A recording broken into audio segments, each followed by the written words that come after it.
But today marks 1 year since the first confirmed case of COVID-19 in a Connecticut resident. A man from Wilton, you might remember, testing positive just days after the first case treated in Connecticut at Danbury Hospital, where a healthcare worker who lived in New York State tested positive. Those first initial cases speeding up Connecticut's journey toward lockdown. Here's a look back. I'm Amanda Rouse. Connecticut officials announcing this weekend its first case of COVID-19 involving a state resident.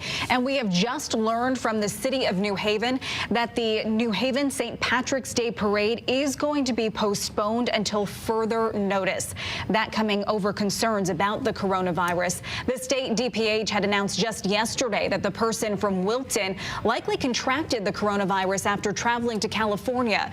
Two New York residents, both of whom work at Connecticut hospitals, were also diagnosed with COVID-19. More states have now reported cases of the coronavirus, both presumptive positive cases and those confirmed by the Centers for Disease Control and Prevention. We are getting some breaking news here in Connecticut today. Officials at Sacred Heart University are suspending classes on campus amid the concerns surrounding the coronavirus.